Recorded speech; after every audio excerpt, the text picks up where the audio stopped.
आरव एक 13 साल का लड़का था जो हमेशा समय की बर्बादी करता था। सुबह देर तक सोना, स्कूल में होमवर्क न करना और मोबाइल पर घंटों बिताना उसकी आदत बन चुकी थी। उसकी माँ, एक मेहनती महिला, रोज उसे समझाती रहती, आरव बेटा, समय बहुत कीमती है। एक बार चला गया तो कभी लौट कर नहीं आता। लेकिन आरव हंसकर टाल देता और कहता, अभी तो मैं बच्चा हूँ माँ, अभी तो बहुत टाइम है। स्कूल में भी उसके टीचर उसकी लापरवाही से परेशान थे। एक दिन उसके सबसे अच्छे दोस्त समीर ने कहा, अगर तुम ऐसे ही करते रहोगे तो जिंदगी में कुछ नहीं कर पाओगे। एक दिन आरव स्कूल से लौटते समय पास के पुराने पुस्तकालय के सामने से गुजरा। वहां उसे एक बूढ़ा व्यक्ति मिला जिसकी आंखों में अजीब सी चमक थी। उस व्यक्ति ने कहा, क्या तुम समय देखना चाहते हो? आरव ने चौंक कर कहा, क्या मतलब? बूढ़े व्यक्ति ने एक घड़ी निकाली और कहा, ये जादुई घड़ी है जो तुम्हें तुम्हारा भविष्य दिखा सकती है।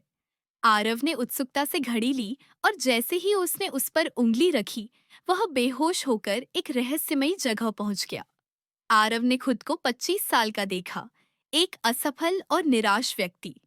उसके पास कोई नौकरी नहीं थी, कोई दोस्त नहीं था और वह अकेले एक छोटी सी झोपड़ी में रहता था।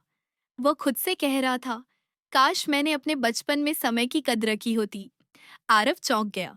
उसने देखा कि उसके दोस्त समीर एक सफल वैज्ञानिक बन चुका था और टीवी पर इंटरव्यू दे रहा था।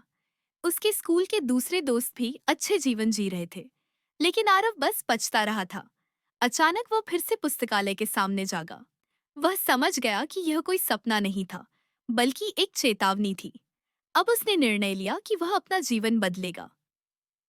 अगले ही दिन से वह जल्दी उठने लगा, स्कूल में ध्यान देने लगा, समय की कद्र करने लगा। धीरे धीरे उसके अंकों में सुधार आया। उसकी माँ और टीचर्स बहुत खुश हुए। समीर ने भी उसकी तारीफ की और कहा, अब तुम असली आरव लगते हो। साल बीतते गए। आरव ने अपनी मेहनत से इंजीनियरिंग की डिग्री ली और फिर एक इनोवेटिव ऐप बनाया जो बच्चों को समय प्रबंधन सिखाता था। ये ऐप बहुत प्रसिद्ध हुआ और सरकार ने भी इसे सम्मानित किया। अब आरव देश भर में बच्चों को समय का महत्व सिखाने के लिए भाषण देता है।